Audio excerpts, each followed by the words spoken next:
अब प्रकृति क्या है इसको जानिए, इसकी पावर को जानिए। ये दुख क्यों आता है, दुख देने वाला है कौन? जिस दिन ये जान जाएंगे तो बचना भी जान जाएंगे। जब जान जाएंगे कि यही छोटू हमको दुख देते हैं, बात बता रहे हैं, जब हमको पता चल जाएगा कि छोटू ही दुख देते हैं, तो इनसे बचने का रास्ता भी हम ढूंढ लेंगे कि छोटू वहां बैठे होंगे, हम कहें ना 2 किलोमीटर दूर से चले जाएं, नहीं पंचर जरूर कर देंगे, दुख जरूर दे देंगे। ध्यान दीजिए बात।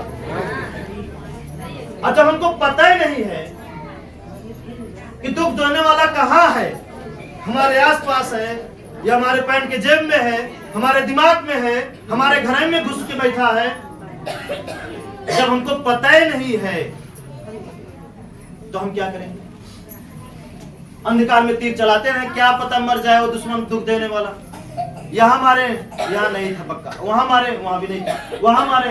इसी तरह जिंदगी हमारी बचपना से बीतकर बुढ़ापा आ गया, लेकिन दुश्मन का पता नहीं चला कि दुख देने वाला कौन है। बोलिए ना, दुख देने वाला है कौन? तो बताया जाए, जानना चाहते हैं? ठीक है, तो जानना चाहते हैं तो ध्यान दीजिएगा। यह है प्रकृति, यही आपको दुख देती है, जिसका नाम तक आपको पता ही नहीं है, और यही सुख भी देगी। दोनों चीज ये कैसे देगी उसके बारे में विस्तार से हम लोग जाने थोड़ा, ठीक है? प्रकृति मतलब हवा, पानी, जमीन, आसमान और सूर्य। जमीन, आसमान, सूर्य, हवा, पानी। आप बताइए कितने लोग नहीं जानते इनको? इन्हीं को इकट्ठा करके बोलने का नाम है प्रकृति। प्रकृति जैसे बोल रहे हैं तो जान लीजिए एक साथ 5 लोगों का नाम ले रहे हैं, 5 लोगों का जान लीजिए एक साथ नाम ले रहे हैं, यही है प्रकृति। ध्यान दीजिए बात को, एक साथ 5 लोगों का नाम लेना ही है प्रकृति। अब देखिए हमें दुख कैसे देते हैं, दुख कैसे हमारे जीवन में टिका रहता है, जाता ही नहीं, टिका रहता है, हटता ही नहीं। दरवाजा बदलते बदलते, ओझा बदलते बदलते, मंदिर बदलते बदलते, गुरु बदलते बदलते उम्र बीत जाती है, लेकिन दुख नहीं जाता है ना? सही है, सही है, सही है। हाँ, सही है। पता नहीं कितना ओझा आके चले जाते हैं, पता नहीं कितने खा गए, लूट लिए, लेकिन दुख नहीं लूट पाए आप, नहीं लूट पाए ना, नहीं लूट, ठीक है? हाँ बिल्कुल। अब ध्यान दीजिए, अब ये देते दुख कैसे हैं? ये देते नहीं है, हम इनसे जानबूझ के लेते हैं, जानबूझ के नहीं, अनजाने में, क्योंकि हमको पता ही नहीं है। पता ही नहीं है तो समझिए अनजाने में ही लेते हैं इनसे।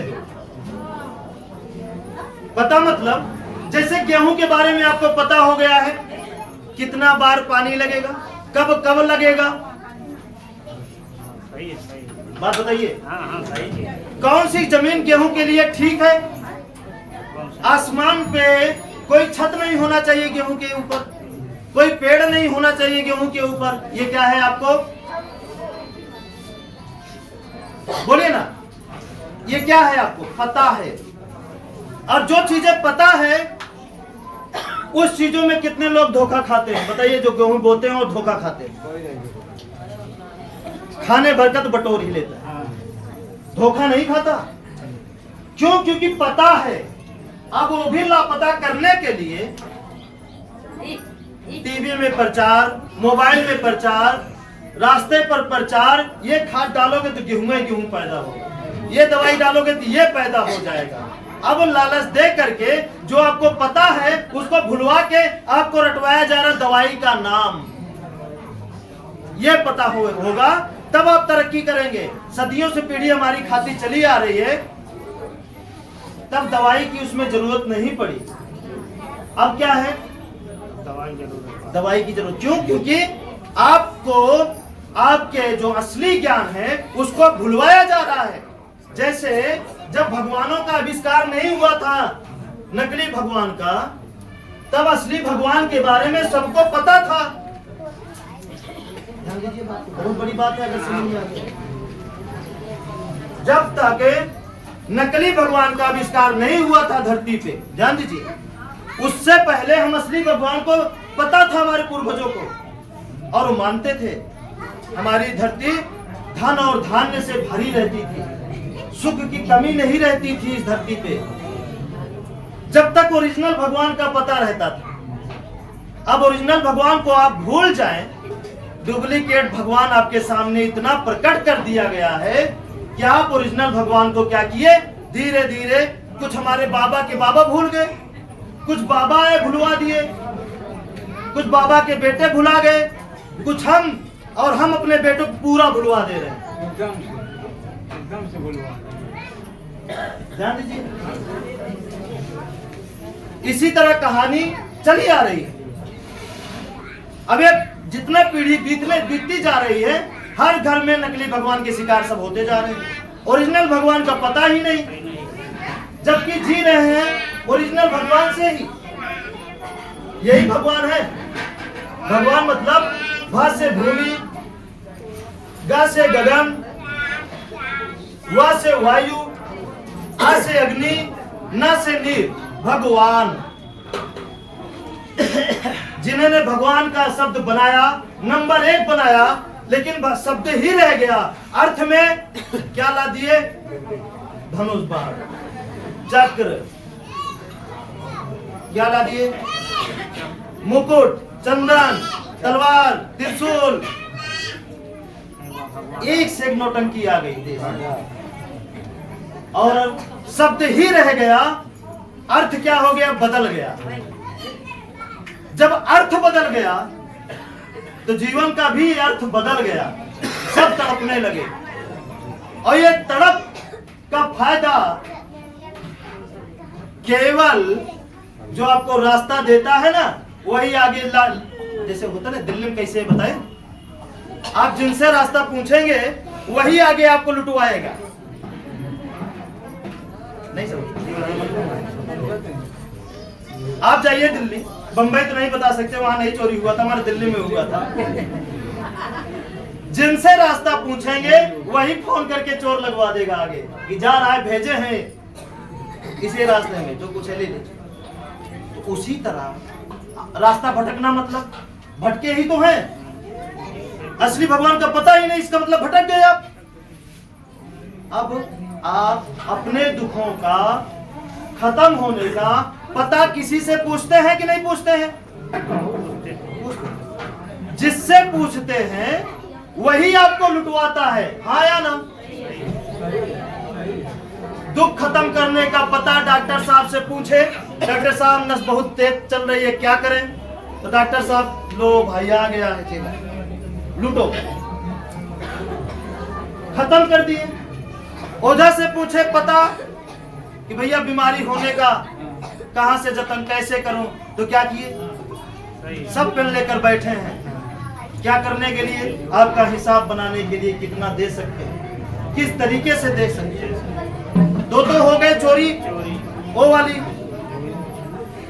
जो रास्ता देकर आगे चोर बैठा दे, और ये क्या कर रहे हैं? खुलेआम चोरी, जिसकी रिपोर्ट भी नहीं लिखी जा सकती। ठीक है, बात समझ में आया कि नहीं आया? आ गया। तो असली भगवान कौन है? ये है। अब हम क्या करते हैं, इनको हम, भाई पेड़ कैसे उगेगा हमको पता है। कितने लोग हैं जो पेड़ नहीं उगा सकते? जब पेड़ उगा सकते हैं सुरक्षित, तो बच्चे क्यों नहीं उगा सकते हैं सुरक्षित? नहीं समझ? हम पेड़ को सुरक्षित, फसल को सुरक्षित क्यों? क्योंकि उसके बारे में पता है।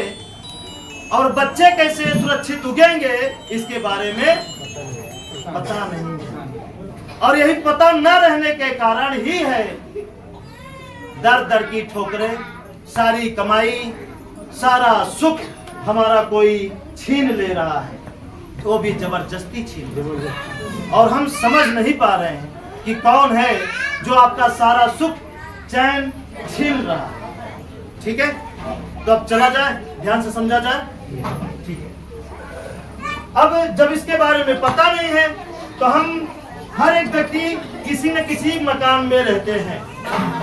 कोई झोपड़ी में रहता होगा तो कोई पक्के मकान में, कोई थोड़ा सा महल टाइप का बनवा लिया, बस इतने ना, इससे ज्यादा कोई नहीं रहता। बोलिए हाँ या ना?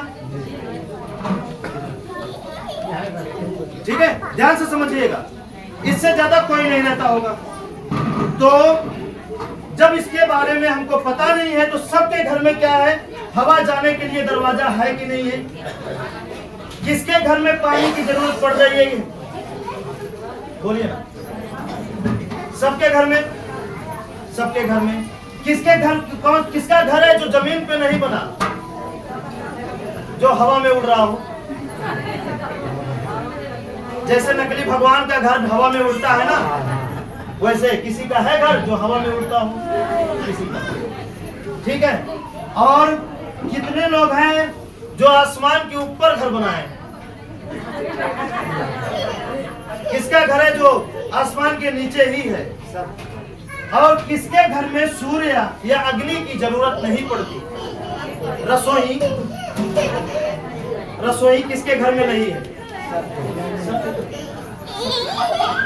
जीवन चलाना है तो ये 5 चीजें हमारे घर में होना जरूरी है, और हमारे शरीर में भी 5 चीजें होना जरूरी है। अच्छा, कितने लोग हैं जिनको ये पता है कि हमारी शरीर केवल 5 चीजों से चलती है, और कितने लोगों को ये पता है कि कोई छठा है, कोई है जो दिखाई नहीं देता, वही हमारे शरीर को चलाता है। उसी जगह इंसान धोखा खाता है। जानते हैं, ये हर धर्मों ने बना दिया है। हिंदू हो, मुस्लिम हो, सिख हो, ईसाई हो, जैन हो, सबने बनाया है कि 5 से शरीर चल रही है, छठा कोई और चला रहा है, और यही बात सबको भरमा दिया है। यही बात ध्यान से समझिएगा, बहुत बड़ी बात है।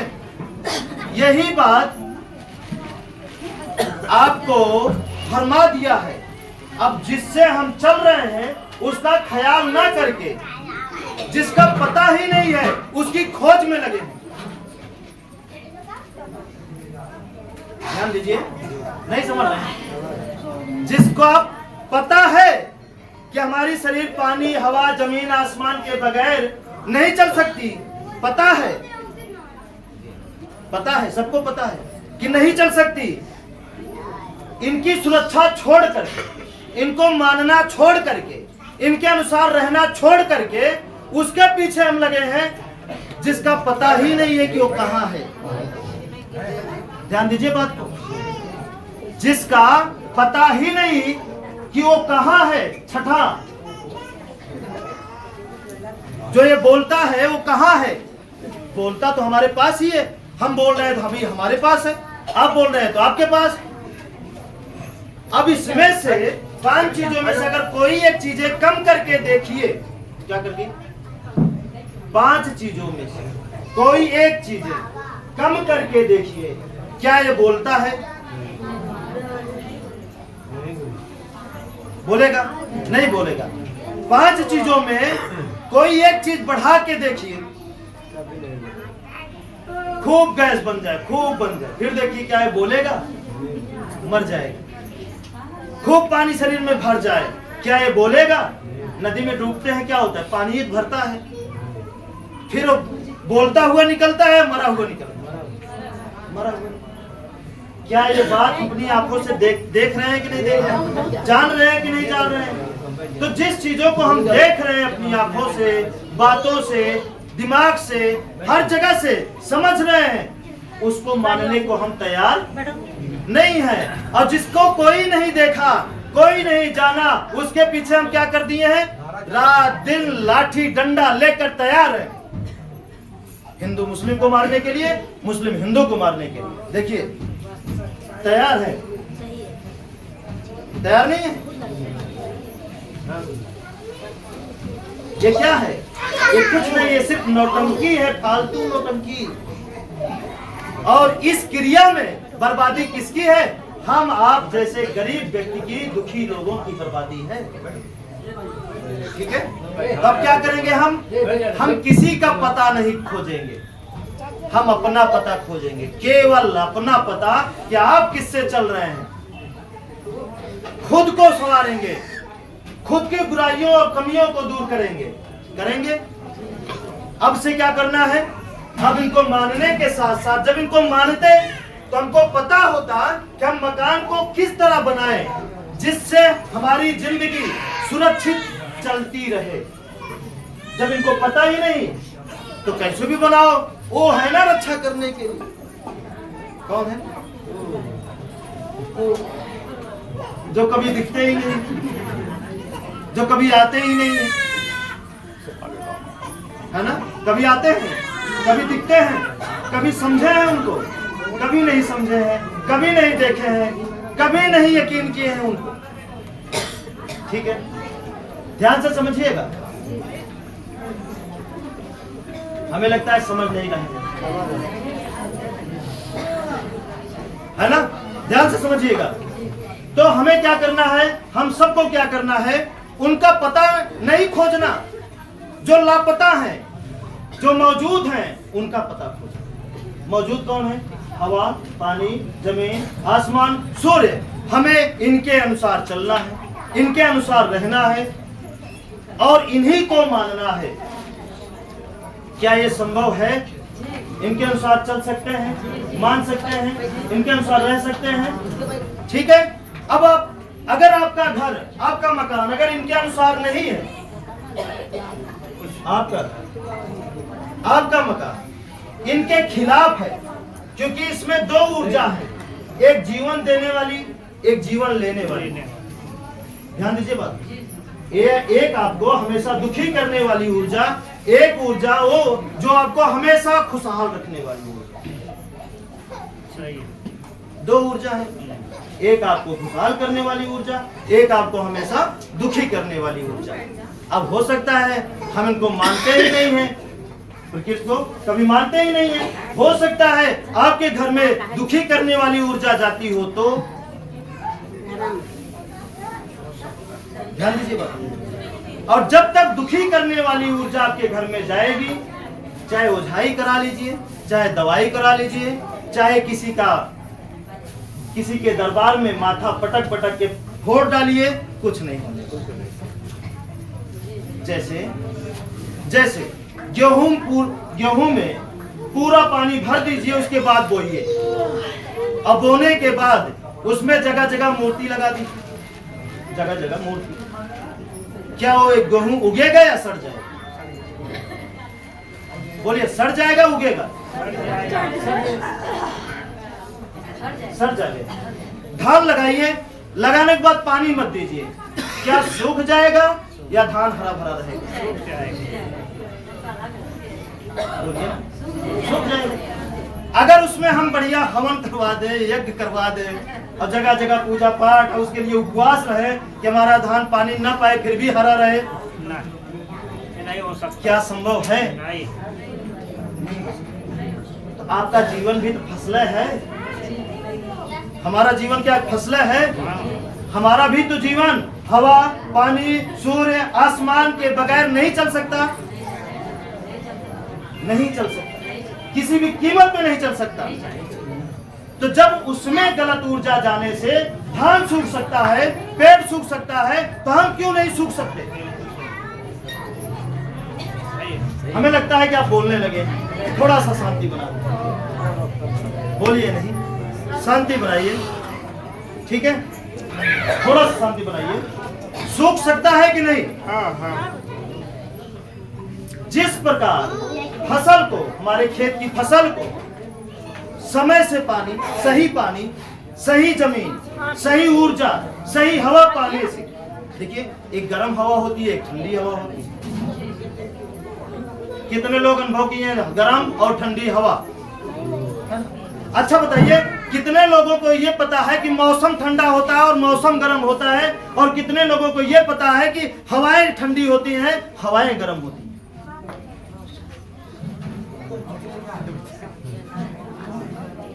हवा ठंडी होती तो मौसम ठंडा होता, हवाएं गर्म होती हैं तो मौसम गर्म होता है। सूर्य उतना ही चमकता है जितना गर्मियों में चमकता है, वो हवाओं के प्रभाव से कम और ज्यादा होता है।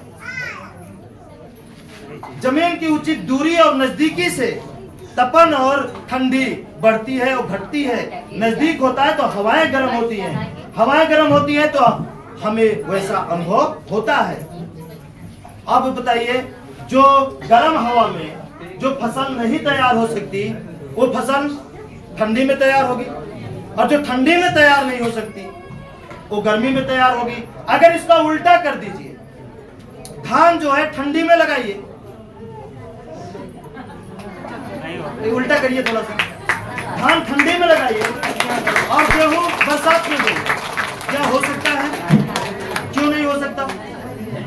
क्योंकि हवाओं का प्रभाव है। किसका? जमीन तो ऐसे ही रहेगा, हवाओं का। हवाएं हैं जो पानी लाती हैं, और क्या लाता? बादल अपने आप नहीं आता, हवाएं हैं जो लाती हैं। हवाएं कैसे आती? पेड़ के द्वारा आती हैं हवाएं। पेड़ जहां ज्यादा वहां बारिश ज्यादा, पेड़ जहां कम वहां बारिश कम। देखिए, जंगलों में हमेशा बारिश होती रहती है, पहाड़ों पे हमेशा बारिश होती रहती है, क्योंकि वहां पे ज्यादा पेड़ है, हवा ज्यादा है, इसलिए ऐसा होता है। हम क्या कर रहे हैं? पेड़ तो कटवा रहे हैं, लेकिन लगवाने का जतन कभी नहीं कर रहे हैं। सोचिए, कहां लगवा रहे हैं? जितना जिस हिसाब से कटवा रहे हैं उस हिसाब से पेड़ लगवा रहे हैं? नहीं लगवा रहे। ठीक है, तो हमें जब पता होगा असली भगवान के बारे में, तभी तो हम लगवाएंगे। जब हमेशा हमारे दिमाग में नकली भगवान सवार है, कौन सवार है? हमारे दिमाग में हमेशा नकली भगवान सवार है, तो असली भगवान की कदर तो नहीं होगी। जब असली भगवान की कदर नहीं होगी तो सुख आपको कहां से मिलेगा? कौन देने वाला है सुख? कैसे आएगा सुख? सुख देगा तुम असली भगवान, उसकी कदर ही नहीं, उसकी जानकारी ही नहीं। डुप्लीकेट तो डुप्लीकेट ही होता है ना, वो कहां किसकी सुनने वाला। ठीक है, याद रहेगा ये बात? ठीक है, तो अब हमको क्या करना है? बीमारियों से बचने के लिए, एक्सीडेंट से बचने के लिए, और भी बहुत सारी समस्याएं हैं, गरीबी को खत्म करने के लिए, और अपने आने वाले कल को हमेशा के लिए चमकाने के लिए कि जितना समय बीते उतने ज्यादा हमारी पीढ़ी तरक्की करती जाए, हमारी पीढ़ी आगे बढ़ती जाए। और आगे तभी हमारी पीढ़ी बढ़ेगी जब हम दुख से निकल जाएंगे, कीचड़ से निकल जाएंगे, दलदल से बाहर रहेंगे, तभी तो हम दौड़ सकते हैं, चल सकते हैं, मेहनत कर सकते हैं। बताइए, दर्द में रहते हुए कितने लोगों के बच्चे जो दर्द में हैं और पढ़ाई में टॉप कर सकते हैं? कितने लोग हैं, या कितने लोगों के घर वाले जो दर्द में रहते हुए कमाई अच्छी कर सकते हैं? नहीं कर सकते। तो कहां से दूर होगा? ठीक है, तो एक ही चीज, एक ही रास्ता आपके सारे दुखों को चुन चुन के खा जाएगा। एक रास्ता, केवल एक रास्ता पकड़ने से आपके जीवन से जुड़ा सारा दुख खत्म कर जाएगा। केवल एक रास्ता।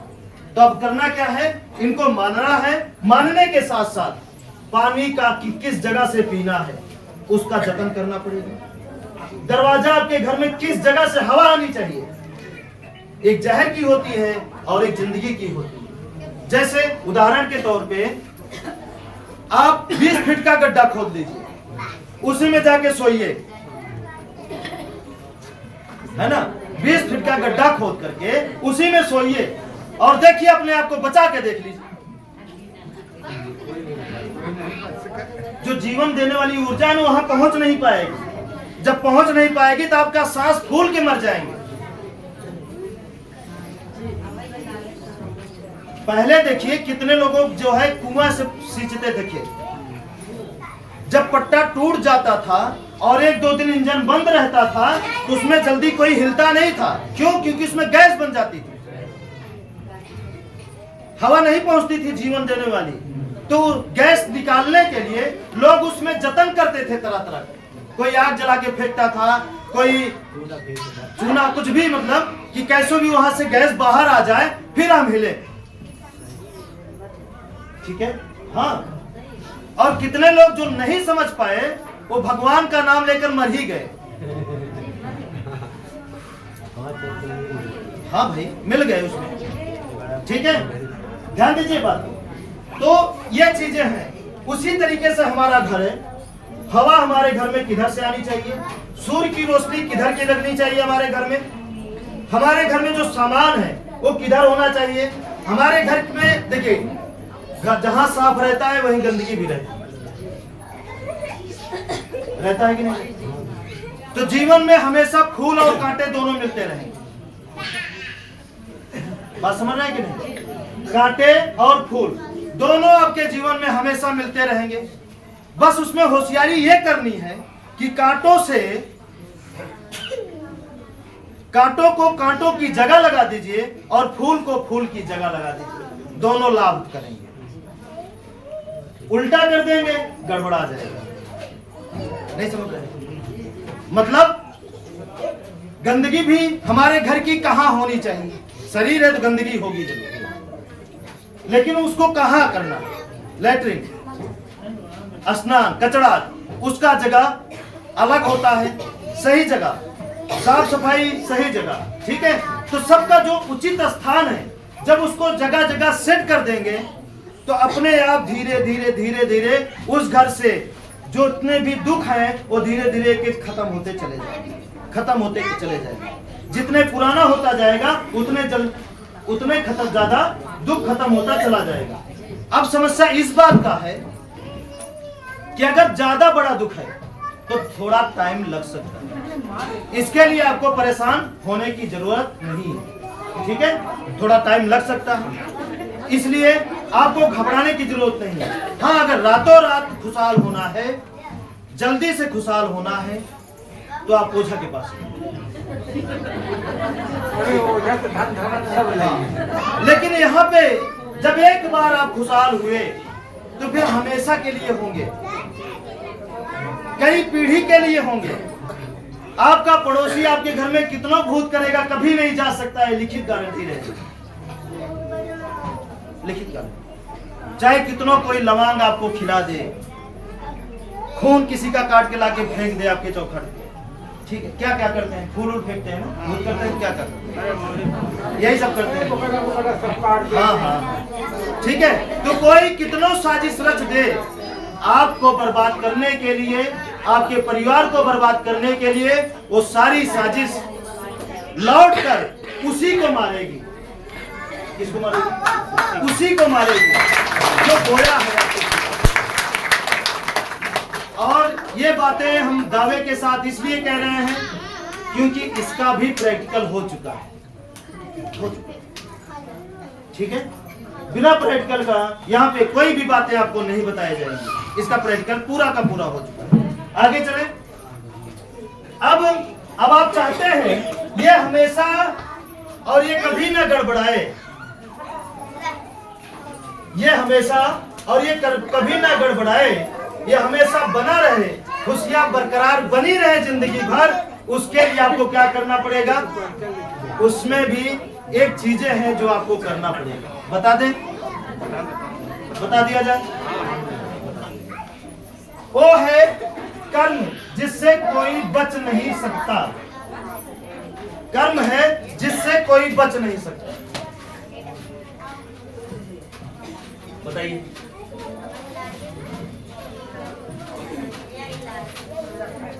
कोई है जो कर्म से बचा हो? कोई नहीं बचा। कोई बचा? कोई नहीं बचा। न सूर्य बचे, न हवा बची, न जमीन बचे, मतलब कोई नहीं बचा, ना मच्छर, मच्छर तक तो कर्म से बचा ही नहीं, तो हम आप कैसे बचेंगे? नहीं बच सकते। तो कर्म करना अनिवार्य है अगर आप चाहते हैं कि खुशियां हमेशा बनी रहे। अगर दोनों एक साथ करना चालू कर देते हैं तो इसकी ताकत और आपके कर्म की ताकत दोनों और जल्दी आपको आगे बढ़ाएंगे। ठीक है?